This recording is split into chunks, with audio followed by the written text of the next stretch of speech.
Oh, looks like we're getting started here. Fox and Austin. Now, there are 2 Austins this evening. I'd like to know which one he's playing against. Austin R. Austin R. Okay. I believe he was drafting here at the table. This is the place. At the same table with Fox? No. Or outside? Outside. So this is the one with the masterpiece that got passed around the table. Ooh. Somebody passed the masterpiece around. I was told it went 4 spots. Yeah. So we do have new players. That could have been a new player passing it. Well, it also could have been people taking what they needed for the deck. It's also, if the report is to be believed, it was a Meek Stone, which is not a great card in draft. Still a masterpiece. This is true. Magic's evolved a bit over 10 years, but the core is still the same. Yeah. Tap lands, cast spells, deal 20 damage. Or 10 infect. And the nice thing is, all the new mechanics are always printed with their reminder text. Yeah, it makes sense for some clunky cards, but... So, Andy. Ben. Prowess. What do you think of it becoming an evergreen mechanic immediately after being released? What do I think of it becoming an evergreen mechanic immediately after being released? Yeah? I mean, they don't usually do stuff like that. I mean, they don't. I honestly, like that. I was expecting it not to stick around. I honestly expected it not to stick around. Yeah. Same with Scry. I didn't think Scry was going to be a thing. With how I can't copy you anymore, man. I have to say something new. Yeah, good. Yes. That's what I was going for. I was trying to keep it going, but I couldn't keep going. Prowess and evergreen mechanic, magic keyword abilities. Yes, sorry. Evergreen mechanics. If a mechanic is something like flying, where it's intuitive and it's reusable, and it becomes appears evergreen. In multiple blocks over multiple years. Right. Evergreen. Once they declare a mechanic evergreen, it can pop up in any set. Yeah. So Prowess they made in Khans of Tarkir. Yes. And then they were very happy with it and immediately made it. By the time evergreen. Dragons came out, it was considered an evergreen mechanic. You no longer had to announce triggers for it. It's just assumed that it happens. And once the mechanic is evergreen, generally it doesn't have reminder text, which is I believe is what got you thinking about it. Yeah. I don't have a problem with Prowess. I like the mechanic. I do. I honestly didn't think it was going to stick around. Same with Scrying. Like I said, when Scry came out, it was not a popular mechanic. Yep. It was widely underestimated, and then now it appears everywhere. It was really popular in the Theros block. They put it on everything. Yeah. The one that I did have an issue with was Hexproof. I like Shroud. I prefer Shroud over Hexproof. Shroud was a very balanced mechanic, I feel. Hexproof is a little cheese. Hexproof is very easy to... You know, right, so I keep that. Yeah, 5 lands, Surveyor, and a Domesticated Hydra. I keep that. You're driving right into the Hydra on turn 4. Yep. You have plenty of mana. You can get that third forest to monstrous hit. Yeah. You can also get your red mana if you want it. If you see that fireball in the draws coming up. That looks good. Although that looks like a much nicer hand. 4 lands, Claustrophobia, that's going to deal with it. That's a sparring partner or sparring mummy. And a Dustwalker? Yeah, looks like a Dustwalker. So that's some Amonkhet heavy right there. Yeah. But definitely a nicer diversity on Austin's side, but... Amonkhet was one of my favorite draft sets, actually. It wasn't bad. I don't. It's not a Dustwalker. What is that called? That is a Dustwalker, isn't it? No, Dust. Well, I just looked up Dustwalker and it's not in there. Gust Skimmer. Gus. No, if you exert it, it flies. I'm not 100% sure on what that card is. Yeah, if you exert it, it flies. Was that Talkrop Elite? Jake, I told you we were going to make you work on it tonight. I'm not even sure what the blue These are some tough cards for us. Skittering Surveyor, we know that one. Yeah. And that's getting some cards off. We don't know Austin's board right now. He did get the mountain, so I'm assuming he picked up that forest that he needed. Yeah. So anybody watching at home, if you know either of Austin's cards... Reckless Scholar. Okay. That's a good card. What is the white one that he was able to attack with already? If you know at home what it is before Jake It's gets it on exerted. screen. It's the. Oh my gosh, the name just came to me and then left my mind. There's the sparring. 2-1, I believe. When you exert it, it gets +1/+1, and It wasn't exerted. it was exerted. He He didn't untap it. Oh, he untapped it with the binding mummy. Ah. Yeah, so it was exerted. What is it though? I don't know. We don't know. Gust Walker, Dust. No, cannot be. Name that magic card. Let's see if Jake will pull it up for us. That would be pretty awesome. I think Jake's being snooty right now. He's mad that he let Gust Walker. Gust Walker. I said dust. Jake, you would have gotten a point on that one. Yep. So exert, it's a 3/3 flyer. Yeah. Okay. It's a pretty good one. And it looks like he exerted it again. Why wouldn't you, right? Well, I mean, if you don't have another binding mummy. Well, I guess Fox hasn't really done much but ramp. So that's his partner creature. So we have the partner creature that searches for a forest when it enters the battlefield. Huh? It's partners too? So you can search for a forest and another creature? Except I don't think he got the partner for it. No, I don't think he did either. Because per you, yeah, well, you didn't get to take both partners. Well, that's actually the way it goes. I'm just saying, you were the one who passed out this rule. I did. Which there was some confusion about before we started. Yeah. Just because a card has partner doesn't mean you get to take 2 cards out of a pack. Yep. Yeah. Chaos draft. Yeah. Just have to embrace the chaos. Yep. This is true. That looks like a 1 mana target creature gains Defender in his hand. Guard duty. Yep. That's I it. like that card. That's a strong card. It's a really fun one. 1 mana. Yeah, you're stuck. So that's that plus a claustrophobia. Austin has plenty of ways to deal with a Hydra. Yeah, this is true. So hopefully Foxes has been able to draw something else to get going here. Austin's deck's very street. Ooh, good old Brightling. Smite the Monstrous. Yeah. Don't see much Brightlings. I was really disappointed with that card. I thought the hype was real. I spent time putting it into my legacy deck, rebuilding. Jake, can you pop that one up? Brightling? I played a good old Brightling, and it turned out to be the worst card in my deck. I think I want to go back to my 4th copy of Flicker Wisp. It's the 3rd iteration of Morphling? 4th. 5th. Have they finished the cycle? This would be the last one. Morphling, Aetherling, Brightling, and Thornling. And Thornling. Torchling. Yeah, so yeah, that's the last one. Yeah. Morphling was quite the creature back in the day. It's still quite the creature. Yeah. That thing is still very strong. It seems like they've tried to rein in the power with each iteration, though. So I don't know, man. Aetherling was nice, but it was balanced. Was it? It's a 6 mana 4/4. It was killable. Not really. You can pay 1 to flicker it out of existence till the end of the turn, and it can become unblockable. Let's agree to disagree, Ben. Okay. Torchling definitely was underpowered. Yes, it was, and Thornling as well. Thornling, wasn't impressed with the green. Paying green to get trampled doesn't feel good. No. Not when the blue one can get unblockable. Yeah. All right, so we have an Eldrazi Scion token, and we have. That's 2 Scions. That's the Gust Walker. Oketra's Elite. Oketra's Elite on or Oketra's awesome something side. or other. It's holding Oketra's arrow, and it whips it at something when you exert it. It's like first strike and stuff. It's like a 3/1 first striker.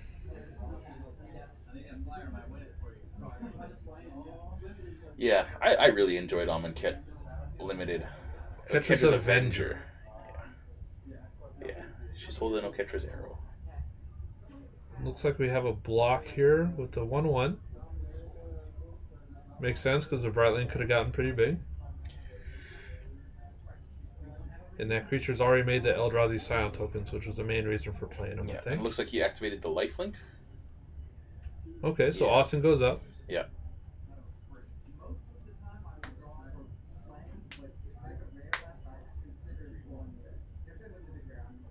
The Reckless Scholar is just going to be value. Yeah, it's Right now, I don't think Fox really has any way to get rid of it on the board, and no. Austin's just outdrawing him.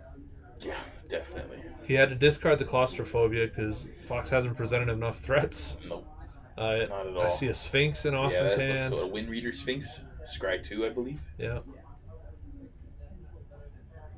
Yeah. Fox does need to do something now, though.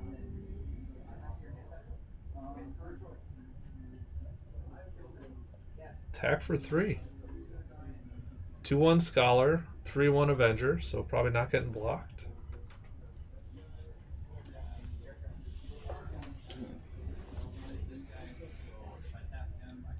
Yeah, looks like. That's the Illusory Wrappings. Okay. So that makes it a 0-4. Oh, and he bounced it.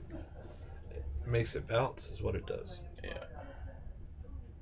Yeah, Breitling definitely versatile, but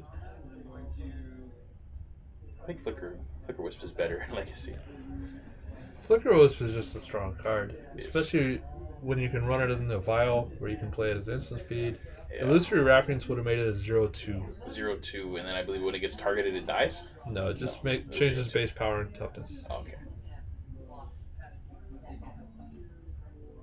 So hits for a 1/1 that can gain lifelink. Yeah.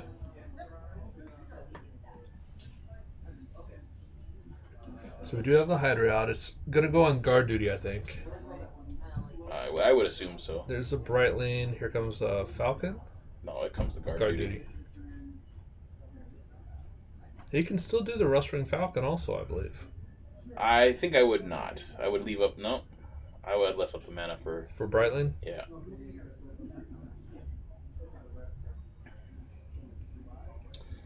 Problem is, the Brightling doesn't have any evasion type abilities, and that Hydra is now a very strong wall.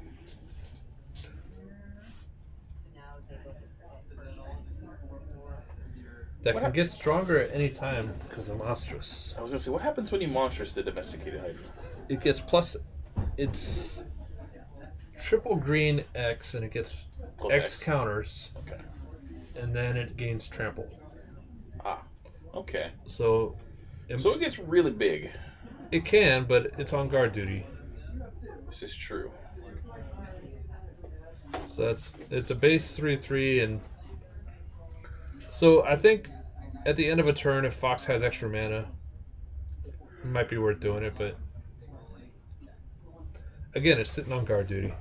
You know, this whole time, I always thought Monstrous was a sorcery-only ability. Nope. Yeah. Man, if only that first card you had with Monstrous had the reminder text. Right? Yeah. It all would have been so clear. Yeah, this is true. But now it is now a 7/7 wall. And Fox cannot do that again, which is one of the things. That's is where I was not confused. Because, yeah. Well, it is. If it The isn't text- monstrous, it If doesn't this say. creature isn't monstrous, put X counters on it and it becomes monstrous. But there's no actual indicator saying True. that it's monstrous. Even online, there's no icon or marker, which is You would think that online they would have corrected that. they would have put something on there. Yeah. That's one of the confusing parts of monstrosity for me anyway. Same with City's Blessing. They needed to word that ability a little bit better. Oh, don't start me on City's Blessing, Ben. Don't start me Sorry. on that. I was actually just reading a card about it today on Gatherer. They have yet to fix it. Oh, there's 9 entries in the Oracle text about City's Blessing. All specifying the different interactions with spells and permanents. But they have yet to fix it. All they have to do is errata the cards and make them so they read the way they play. That's what all those Oracle entries are.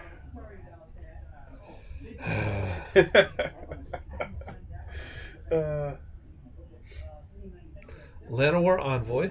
So there's some mana fixing for him. That one lets you put a land into play? I don't believe so. That's 2 mana, add 1 mana of any color. So colorless green Make a mana of any color. or generic green.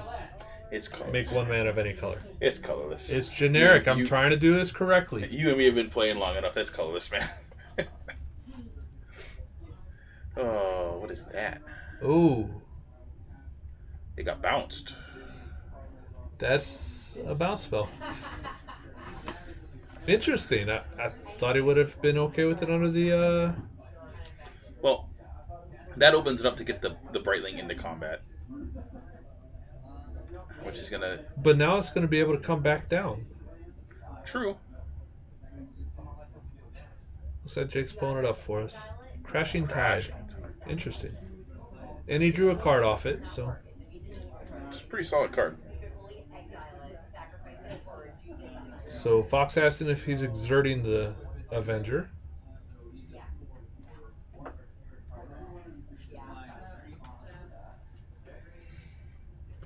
The Avenger, if it's exerted, prevents all combat damage dealt to it, which as a 3/1 could be pretty good. Agreed. Yeah, I thought that was the one that gave itself first strike. First strike and +1 Plus one, 3. it's the Takrup Spear Yeah. Master, something like that. Yeah, they have fairly similar art. Looks like we have an activation of the Ether Lane. I'm gonna go ahead and guess it's lifelink. Totally lost. Ooh. Oh, Source of Plowshares in hand. So instead of putting it back on top, you I think I bounce just it. let it go to the top of the library, save the mana. It's tempo. Yeah, but he can pick it up with the Reckless Scholar and recast it this turn if he doesn't bounce it. But did you see his hand? He has his swords. Because Reckless Scholar, he has to discard something. I see a swords, a luminous bond. Yeah, I would get rid of the Luminous Bonds. He's got a swords. And that is a crippling chill. Or gripping chill. That's what it looked like to me. So his hand isn't bad. No. It's pretty good, actually. Now there comes the swords.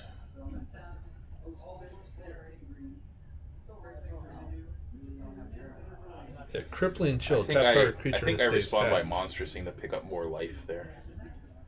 In response to the swords. Yeah. Fox is not fighting a winning battle at the moment. Any life points he can pick up are... Well, he needed 3 Pretty green valuable. to monstrous. I think he still has the 3 green, doesn't he? I only see 1 and... Well, I see 2 green, 2 blue, 1 white, Oh, okay. and a red. So only 2 green. Yeah, I kind of differentiate on all those lands. It's hard to see. Yeah. And I'm probably 100% wrong. That's what I see. So here comes the Brightling again.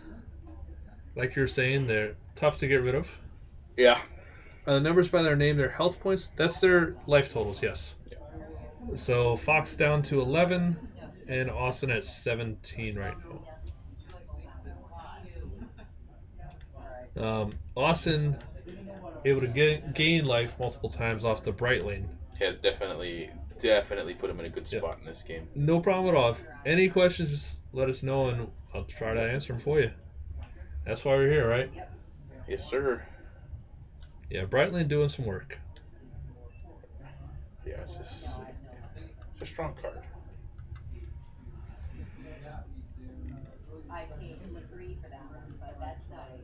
That was one of the new cards for Battle Bond. Yep. Never before seen print. Spiked to a very crazy high number for foils. People love their foils. Oh, yes. Yes, we do. Is that a Shivan Fire? It looks like he kicked it as well. Yeah. That Brightling has been cast many a time. It just won't go away. But, I mean, he's forcing Fox to spend all his resources on one threat while he's still getting in for 4 returns. And the threat hasn't left. Yeah. It just keeps coming back. Yeah. Hasn't been able to hit Fox in a while, but... Yep. Now, I don't like tapping 3 white. Yeah, I'd probably go 2 white and a blue. He is holding up 2 blue. 2 blue is a classic counterspell. Well, he's holding up 3 blue. Yeah. Oh, yeah, I'd definitely be tapping a blue instead then. Yeah. Yeah, that gives him a little bit more versatility. He would be able to use the Brightling as a blocker with lifelink at that point. Yeah. Essence Scatter, Luminous Bonds. Yeah, there's an Essence Crippling Scatter. Chill. Yeah, he would have been just fine only holding up 1 or 2 blue. That's the Illusionary Informant. It's a 1/3 flyer. I wonder whose pick he looked at. He stood up to look across the table somewhere. It's one of those. I don't know. It can give you some good information if you get it early enough. You know, a card I did enjoy was the Archdemon of Paliano. Yes, Like a 4-mana 6 power. It's flying. got virtually no downside.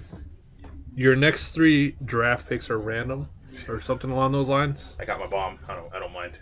Exactly, and it's legal in Commander Legacy and being Legacy. Commander. Yes. In which case, you're not drafting, so there's absolutely 0 downside to it. Yep. It's quite powerful. So there's a Crippling Chill. Yeah, that's the one that taps something down, right? Yep. So it looks like the Informant is tapped, and it will not untap next turn. And he also gets to draw a card.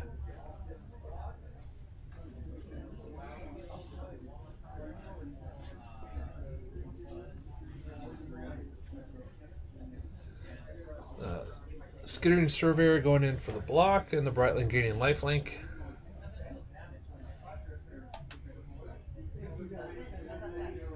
So Austin going up, I believe, to 20.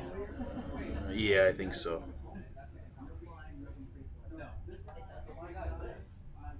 And the Rustwing Falcon got through for 1. Yeah. I like that card. Rustwing Falcon is pretty solid. 1 mana flyer. 1/2 flyer. 1/2 flyer, yeah. That 2 toughness makes a big difference in limited. Yeah, it does.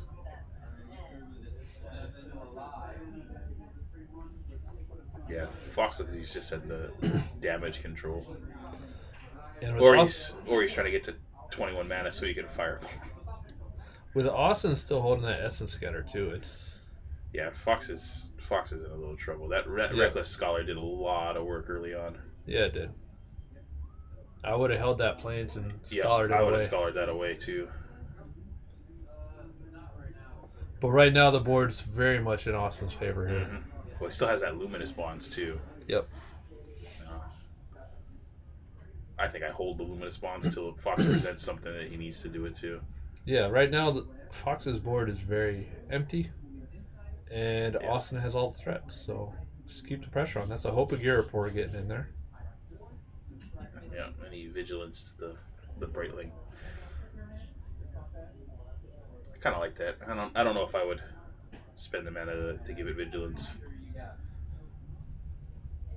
You're not really worried about stuff attacking back. Yeah, I guess actually at this point, yeah. At this point, he's got so much mana though. It's not True. really that big a cost for him. So I guess is he hedging on the things that affect tapped creatures then maybe? It's Chaos Draft. You never know what's out Yeah. But he always has the ability to bounce it. there. And Fox, throw it in the towel. Yeah, he's at 4. There's way more than 4 damage on the table. Yep. Alright, so we didn't get to see Fox's deck do that much that game. No, he was. Austin was in the driver's seat from the start. Yeah, that Brightling. Yeah. That early Brightling put him there real quick. Maybe this is the trick to Chaos Draft. Just find a good 3-mana card Yeah, and ride it to victory. yeah. That seems to be working well. You know what I'm gonna do next month's draft? I want to put in Junk Rare Draft as my vote. I have been pushing for a Junk Rare Draft for almost a year now. Yeah. Well, I believe it's been almost actually, a year. It probably won't happen since guilds will be out at that point. Yeah, it'll be a new set. We'll be doing Guild Draft. Once everybody gets burned out. And I still have when Aloha Rocketeer left. Yeah, that was a lot of fun. He packed up 6 Junk Rare Draft packs, made individual packs for each of them, and sealed them all up in it. Yeah, they were all pretty cool. I've still got those sitting in my box waiting to get drafted. So Yeah, I got a large number of Junk Rares that we can now add to this pool. see? We got to do one soon. Yeah. I know the last ones I put into the pool, there was like 5 of the same card. And then coincidentally, yesterday when I was building a new commander deck, I needed one of those cards. If we junk draft, you can get it. Yeah, I know, right? My guidance for junk draft: try to keep it under $1, Yep, agreed. and basically just 3 packs of 15 cards that you don't want. Yeah. Rares, and for me, rares and promos are Fine. acceptable for a junk rare. Yeah. You know what card turned out to be super good the first time we did Junk Draft? Me, you, and Thomas? Was that Mana Barbs. That was a long, long time ago. It sure was. Yeah, yeah. Thomas drafted a Mana Barbs, and you'd be surprised at how few rares can deal with enchantments. Yep. And I'm sure the ones that can are not under $1. Yeah. Yeah. Not a lot. Yeah. And that's one of the things about Pauper. All the key elements of the game are represented at common. Yep. But as you get higher in rarity, it becomes less diverse. Yeah. So I do enjoy some Pauper. yeah. The only unfortunate thing is that there is the ability to play a mono black deck with 24 land destruction spells in it. Yeah. Yeah. Alright, we got 5 lands, Reckless Scholar again, and a Falcon. I keep it. Yep. Yeah. You got extra fuel for the Scholar. Yep. If you don't need those extra lands, just pitch them away. Yeah. I think Austin is on the same game plan. Looks like he's going to be holding on to those 7. Little Fox Mulligans. So I saw Tulawit commenting on the camera work for Jake. I don't know how often you go to the zoo, Tulawit, but there's always signs, don't feed the animals. That's kind of how I like to treat Jake. He gets a treat every now and then, but you can't do it constantly. Or else he begins to expect it. I was going to mention something about chimpanzees and typewriters and Shakespeare. So throw him a bone every now and then. But just don't... Try to keep it to a minimum.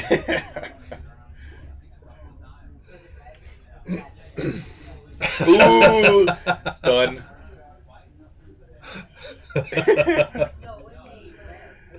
So... Alright, so what is that? Is that a riddle form? I believe that was... Ooh, that might be Riddle Form, yes. I like that. Riddle Form putting out 2/2 illusions? So, when that card came Or out... manifests, that manifests. Riddle form? No, that was whenever he casts a non-creature spell, it becomes a 3/3 flyer. Ah. Yeah. I'm completely off. Yeah. Riddle form is a good one. Yeah. Riddle Form, 2 mana? And you can pay 3 I didn't know you about the paying 3 to scry. Very nice. That part is meh. It's the... So there was Beauty a... of Chaos drafted. Yeah. There was a blue-red prowess deck right around that time that card came out. And that thing was doing work. That one and Storm Chaser Mage. I was a huge fan of Storm Chaser Mage. Card was really good. Yep. Alright, so it looks like Austin is definitely trying to get up in the air. That's an Eldrazi. That's called the Scions. Yep. Put up 2 Eldrazi tokens.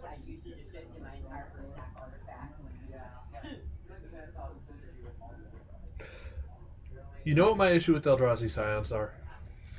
What's that? They don't get a pump from the Brood Warden. Yeah.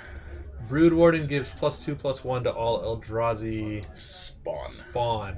So, good fun story. When the first deck I made when I got back into Magic at Rise of the Eldrazi was a red-blue Eldrazi spawn deck. And I went to my very first FNM, and I piloted it to a very successful victory. Cool. And I won a Corrosion Grip. Which is a fun card. Nice. They are playing for prizes. Every time we do a sealed event at Other Realms, there is prize support for it. Yep. Prize support varies depending on how many people are playing. Yeah. But there is always at least FNM promos. Yep. And then on Saturday Showdowns, we have Showdown packs. Showdown packs. With the $5 buy-in, we do a number of booster packs as well. Yeah. Tulawit, you seem very intrigued. I'm going to agree with Jake the Tech Guy here. Bragging rights are pretty freaking awesome. What did I just say about throwing him bones? He already got complimented by Tulawit. I compared him to a chimpanzee with a typewriter, so I get to throw him a little bone here. And there's the break. Bretlin coming back down. Not looking Not that what good. Fox wanted to see here. We have an active Reckless Scholar, so he's going to be finding stuff. Luminous Bonds in hand.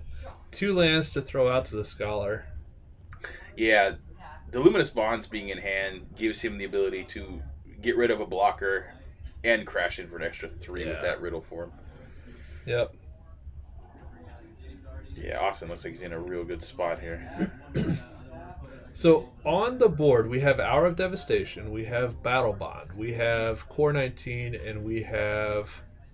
Is Core that another 19. Battle Bond? It's a Core 19. I believe. No, that's a Battle Bond symbol. And that's on Austin's side. Then we have... Looks like Battle Bond and Battle for Zendikar. Yeah. On Fox's side. So, by my count, 5 different sets on the board. Yes, sir. So, one of my favorite parts about Chaos Draft. Yeah, I agree. Budget is a huge factor on Magic. Agreed. It is called cardboard crack for a reason, and that is one of the first things I always warn people when they ask me to teach them. The worst part too is that like I can't even recommend that you pick up some commons and play Pauper because a lot of the Even Pauper that's commons expensive. are getting real pricey. Yeah, yeah. It's not a low bar to entry. No, unfortunately, it's not like it used to be. But that's one of the nice things about drafting. Yeah, All the players here tonight bought 3 packs, so $12. or more if you wanted to get some master packs. But you could play tonight for 12 Yeah, and build a competitive deck with everybody else. and you get to take home 3 packs worth of cards. Yeah. And even if, like when Dason was in here earlier, we asked him about the Deadeye Navigator. He said, yeah, I took it. And we're like, Dason, you're playing black-green. Yeah, I took it. Yep. Yep. So You can get all sorts of cards by drafting. and you always get to take the first card out of the pack that you bought. That's how I look at Chaos Draft. Yeah. If I bring an old pack or a modern master pack where I paid $18 for the pack, I'm taking the best card out of that pack. Yeah. So it gives me a reason to open older sets without feeling bad about opening an older set. All right, Andy, I got a question for you. A draft question. Bring it. You're playing a chaos draft with an arbitrarily large amount of money on the line, or prizing, whatever have you. And you're pack 1, you open foil Tarmogoyf. I thought this was the Tarmogoyf question. Do you take the Tarmogoyf? I take the Tarmogoyf. Okay. Bird in hand is worth 2 in the bush. True. I thought you were going to the Tarmogoyf question. This came up at a Pro Tour? Yes, GP Vegas? Yeah, GP Vegas, right? I believe it was a GP. I think this was 2016. No, it was a Pro Tour. It was a Pro Tour. Was it a Pro Tour? Yes. And they were doing Modern Masters. It was the first Modern Masters Pro Tour. Yes. And he the passed player... the foil Goyf. And he got a lot of flack. he got ripped on it, but the guy ended up going like 6-0 in the draft portion. Yeah. Because it wasn't in his colors. He was not in green at all. Yeah, it's also all right, so average in draft. We're seeing a support mechanic, so those should be getting +1/+1 count. Or no, that's tandem tactics. It's just +1/+2. Yeah, and I think they get untapped.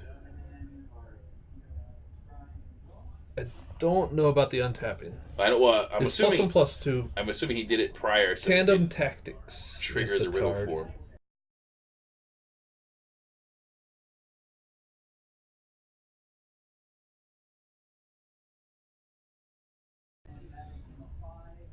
And so he's.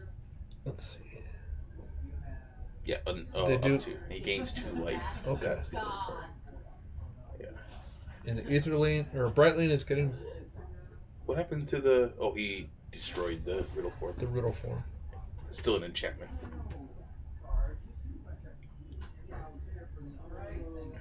Face the wrath of the gods. So Brightlane again, just such a dominant force on that battlefield right now. Fox is forced to block it every turn.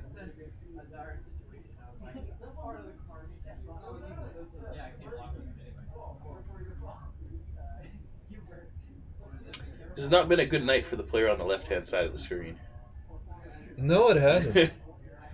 Getting blown out by a 3-drop every time. So Illusory Wrappings just bouncing the Forcing Ether it. Brightlane again. Yeah, buying Fox a turn. Is that double luminous I bond? do believe it is. That's gross.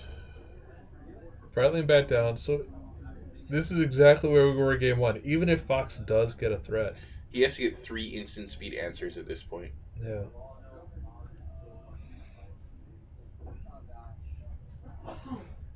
Now, if he had a Deadeye Navigator, that could still work with the luminous bonds on it. And it could do some flickering. It's a sky spawner. There are a lot of tables out there right now. We had 3 separate pods Yeah. drafting. So Yeah. this is our second round. We play 3 rounds, and then prizes are handed out based on your standings after 3 rounds. Tonight we may only get in 2 rounds, unfortunately. That's one of the issues with drafting. Yeah. It does take time to build your decks. Yeah, with our limited time frame. Yep, the store closes at 9. So if you play here, you can't tell your wife or girlfriend, hey, I'm still playing at like 11 o'clock at night. They know something's up. You could, but You're not playing here. you're not at Other Realms. So, We're never here playing Magic past 9:15. no. Yeah. Who's out there? Darren? Darren doesn't close, does he? Who's closing tonight? Oh, it's Charlie and Marco. So they're usually, Charlie and Marco. usually cool to stay in a little bit later, but tomorrow is the Other Realms Minicon. So do so come they're down for busy that. tomorrow, yeah. So there's a nice big event here tomorrow. We have some artists, some comic book artists. Come down, get your stuff signed, get some art. Talk with people in the industry. Yeah. Hurricane Lane, there was supposed to be a Comic-Con that weekend. Yes. And that canceled it, but It was canceled. last weekend, this weekend, they've done events here. Yes, Last weekend so- they had Kevin Eastman. Yeah, last weekend, the week Signing of stuff? the con, yeah, we had Kevin Eastman here. He's the creator of the Teenage Mutant Ninja Turtles. And then last weekend was local artists came by. We also or- had Free Isabella last weekend, local artist. And so they've been more than making up for that Comic Con. Yes. It's been I stuff believe- every weekend I here. believe tomorrow Free Isabella will be here again, as well as I think, don't quote me on this, I think there's an artist from one of the major comic book companies coming as well. So Marco is the nicest guy alive. You hear that, Jake? You got competition. All that buttering up Tulawit was doing earlier, It's all for Marco. it's all for Marco.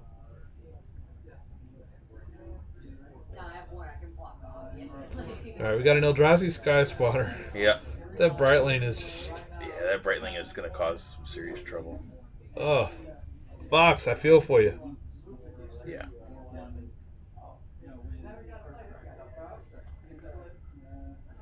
Fox falling to 4. And another Kesha's threat hits Adventure. the table. So, just looking at it, yeah, we're seeing a bunch of local artists. I know a couple of them have inked for Marvel, but it looks like just mostly local artists. Okay. All right, looks like a handshake from Fox to Austin. Austin riding that Brightling. That's been Yeah. the story of Chaos. Drop your 3-drop and That go to seems to be town. the strategy. Turn 3 a 3-drop and win the game. I wonder if it worked again for Dason. I don't know. Wouldn't surprise me. So next time I do a Chaos draft, Pick a 3-drop. if I see a 3-drop creature, I'm taking it.